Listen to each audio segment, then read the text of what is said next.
Hoy en día la mayor parte de producciones de cine recurren a los efectos digitales por pura conveniencia, pero hubo una época en la que simular algo que no existía requería fabricarlo físicamente o recrearlo mediante trucos visuales y mucha técnica. Estos son algunos de los efectos del cine clásico más sorprendentes. Sin quitar ningún tipo de mérito a los efectos actuales generados por ordenador, siempre resulta sorprendente apreciar cómo los efectos tradicionales lograban crear magia con unos medios unas veces rudimentarios y otras veces laboriosos. Algunos se siguen utilizando, otros han sido completamente superados por las nuevas técnicas digitales. Actualmente disponemos de sensores de cámara capaces de grabar escenas nítidas en plena noche, pero en los comienzos del cine no tenían tanta suerte. La solución era una técnica llamada Day for Night, o literalmente noche por día, pero es más conocida como noche americana en el mundo hispanohablante. En esencia lo que se hacía era filmar a plena luz del sol, pero subexponiendo la toma y usando un potente filtro de color azul. La razón del color es que el ojo humano percibe el brillo de la luna con un sutil matiz azulado. Esto es debido al denominado efecto Purkinje. A medida que la luminosidad se pierde, la retina del ojo humano pierde la sensibilidad para largas longitudes de onda de la luz, correspondientes a los colores amarillos, naranja y rojo, a la par que gana sensibilidad para cortas longitudes de onda de la luz correspondiente a los colores verde, azul y violeta. Los tonos azulados nos evocan escenas nocturnas, y por ello el cine nos ha engañado durante décadas filmando de día y tiñendo el resultado de azul. Más adelante se utilizaron también lámparas de tungsteno, cuya iluminación tiene una temperatura de color azulada. La técnica se usa muy raramente hoy.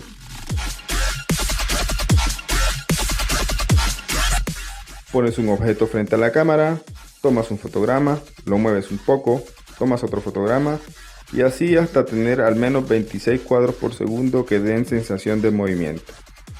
Esta laboriosa técnica de animación se sigue usando hoy en películas caseras hechas con Lego o grandes producciones como The Box Troll, pero su origen se remonta al nacimiento del cine. El stop motion para animar pequeños monstruos de arcilla y simular que tienen un tamaño descomunal tuvo uno de sus grandes hitos en la película de King Kong en 1933. Su animador era Willis O'Brien, quien a su vez fue maestro de uno de los hombres más míticos en la historia de los efectos especiales, el maestro Ray Harryhausen. Harryhausen perfeccionó esta técnica hasta el extremo y llevó esa experiencia a películas tan deliciosas como Jason y los Argonautas en 1963, o películas como Hace un millón de años en 1966, o Furia de Titanes en 1981. Todo comenzó con la técnica de la retroproyección. Se situaba a los artistas en un escenario frente a una pantalla en la que se proyectaba desde atrás una escena en movimiento.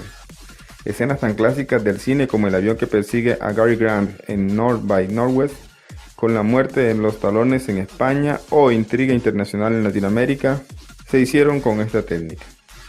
La retroproyección no permitía mover la cámara, así que Zoran Perisic, el especialista detrás de los efectos especiales de Superman en 1978, creó la técnica denominada Soptic.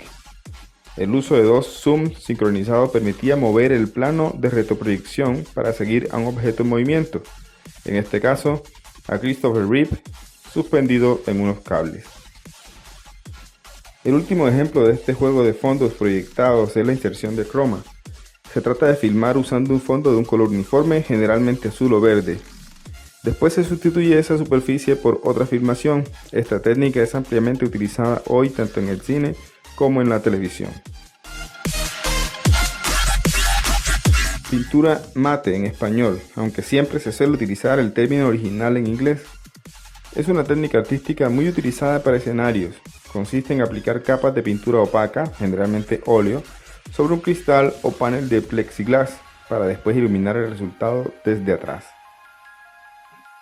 Las zonas que se deseen más iluminadas se cubren con tonos más claros o menos cantidad de pintura, mientras que las más oscuras se saturan del pigmento para que no pase la luz. Si el escenario tiene focos o puntos de luz como estrellas, se dejan pequeños puntos sin pintura para que dejen pasar toda la luz. Después basta con rodar la escena respetando la misma perspectiva de la pintura y montar el resultado en el estudio. Si el artista es habilidoso, el matte painting se funde perfectamente con la acción.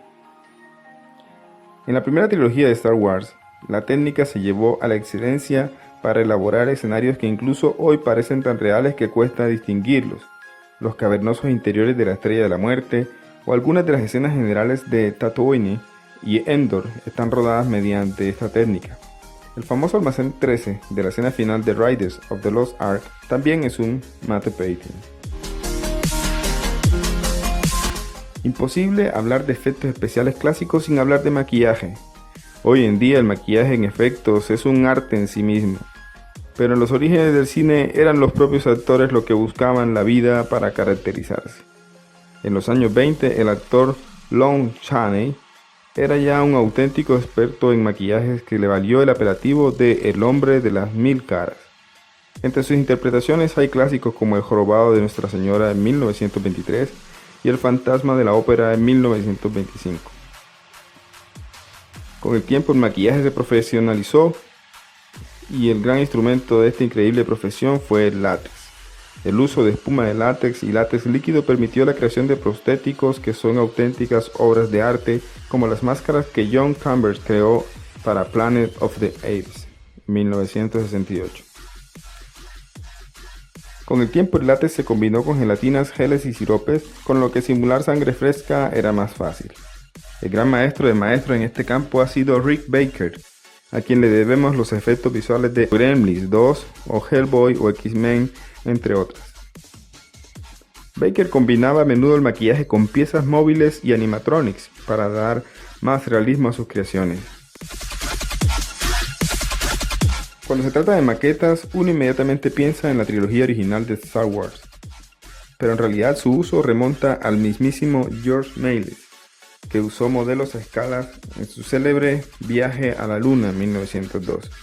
Para dar la sensación de que la maqueta tiene un tamaño enorme, se jugaba con la profundidad de campo en una técnica denominada maqueta colgante, en la que se interponía una maqueta sobre un plano real y se forzaba la perspectiva.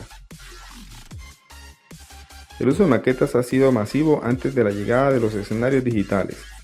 Podemos encontrar ejemplos de ello en obras de arte como Metrópolis en 1927, Ciudadano Kane en 1941 o Godzilla en 1954. Dijkstra y su equipo perfeccionaron una técnica llamada Motion Control Photography, que permitía sincronizar el movimiento de varias maquetas colgadas de hilos con el movimiento de la cámara mediante una grúa y un chip especialmente adaptado. El resultado fue la cámara Dijkstraflex. Eran los albores del cine digital. Todos los combates espaciales de la trilogía original de Star Wars se grabaron mediante esta técnica. Después había que editar fotograma a fotograma para borrar los cables y sujeciones de las maquetas, incorporar matte painting para fondos y añadir luces. Era un trabajo titánico. Los autómatas se remontan a Leonardo da Vinci, pero el término animatronics lo acuñó Walt Disney. Se considera que la primera película con animatronics es Mary Poppins, en 1964, en la que Julie Andrews cantaba con unos pájaros mecánicos. El mayor pionero en el uso de marionetas fue Jim Henson y sus ya míticos Muppets, pero Henson participó poco en cines, salvo por clásicos como The Dark Crystal en 1982.